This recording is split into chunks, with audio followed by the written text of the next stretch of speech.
Ngayon, magluluto kami ng kare-kare.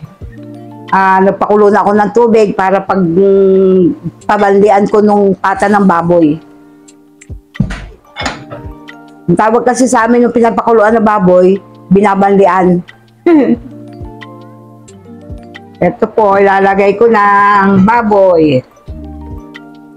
Pinakulo ko na yung tubig para madali ng dire-diretso na yung kulo.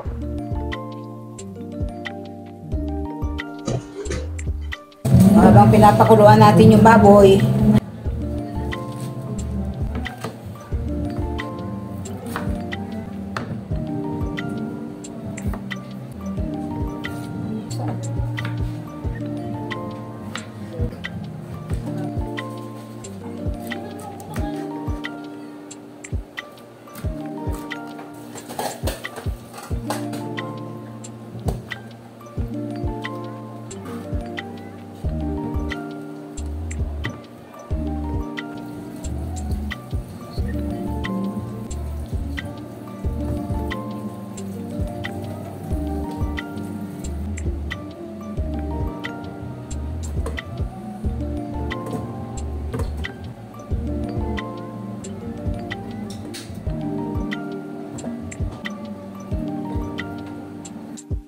ngayon, habang pinapalambot natin yung karne, magkukwento-kwento muna.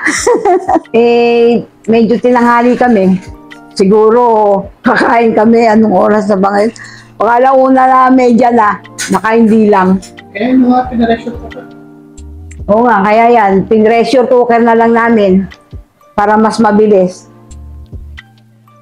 Tanghali na eh. Tanghali na kasi naisipan.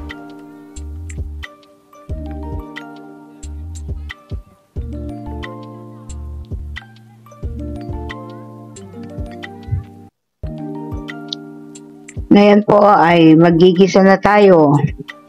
Lalagyan ko muna ng mantika. Yan na po yung bawang.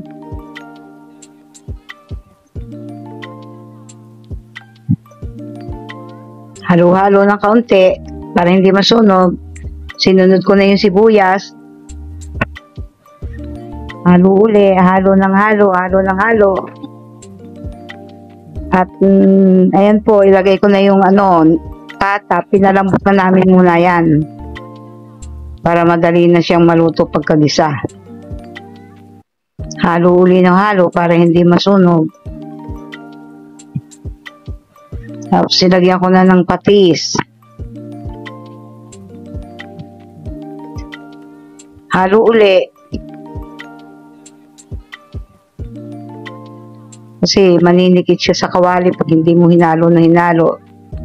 Nilagay ko na rin yung broth, yung pinagpakuluan niya. Yan po. Halo uli. Halo ng halo.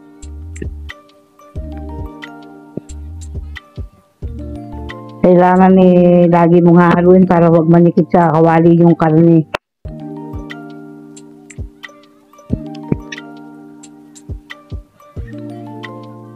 Ayan po, takpan muna natin para kumulo.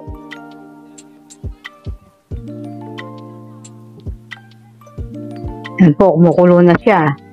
Lalagyan ko na ng paminta.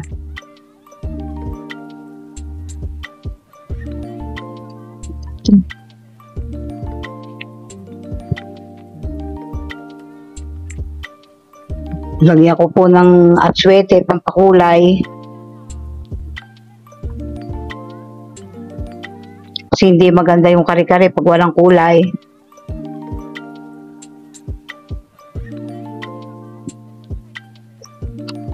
Halo, halo ng halo. Nilalagay ko na rin yung mga gulay, yung puso ng saging. Kasi medyo matagal lang konti maluto yung puso ng saging. Yung kasing karne malambot na yun eh. Lagay ko na rin yung sitaw.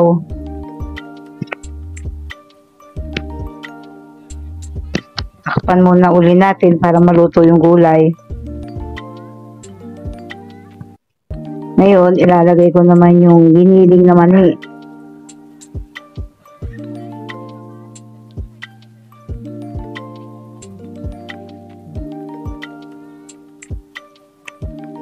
Ganyan ako magluto ng kare-kare kasi may giniling na hilaw na mali. Tapos may peanut butter pa din.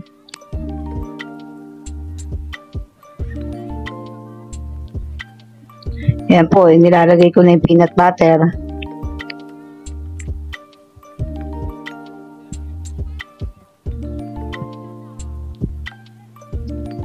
Masarap kasi maraming peanut butter.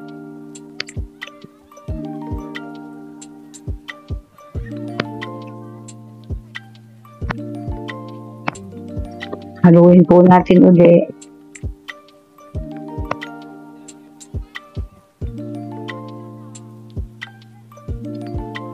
Yan po, mukhang masarap na yung aking kare-kare ah.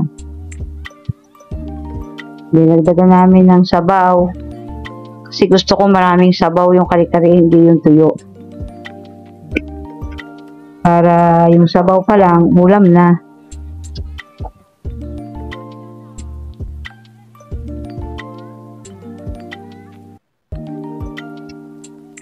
Ganyan akong magkare-kare. Kanya-kanya naman tayo ng style ng pagluluto. Ayan, nilalagay ko na po yung talong.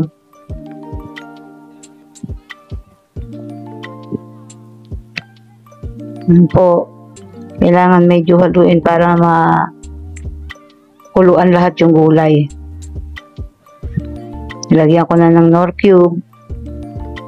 Pork Knorr cube kasi pata ng baboy yan eh. Takpan ko muna uli.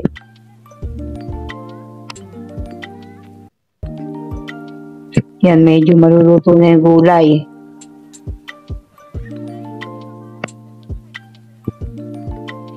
Nilagayan ko na yung yung giniling na bigas.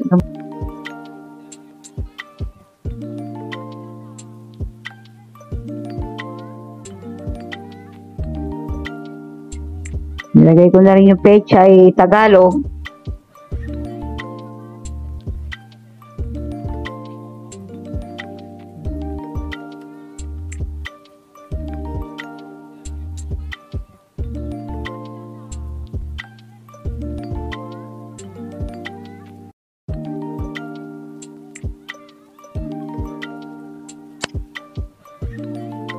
Yan po, malapit na yung maluto.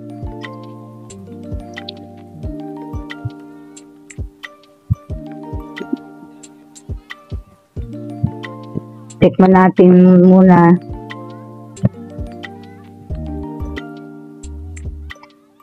Yan po, masarap na.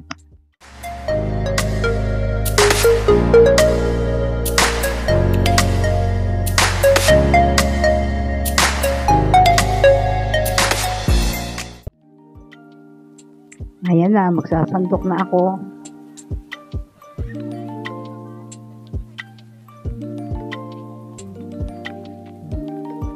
Uy, ang sarap ng amoy.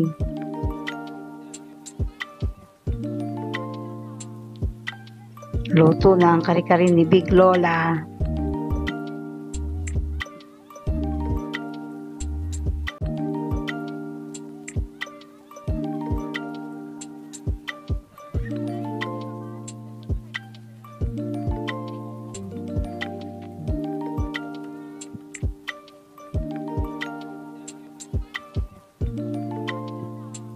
Uy, ang sarap naman ng amoy.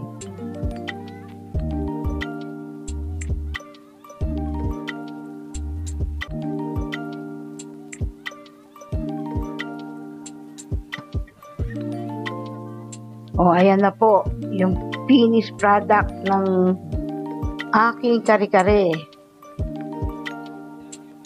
Tara, kain na tayo.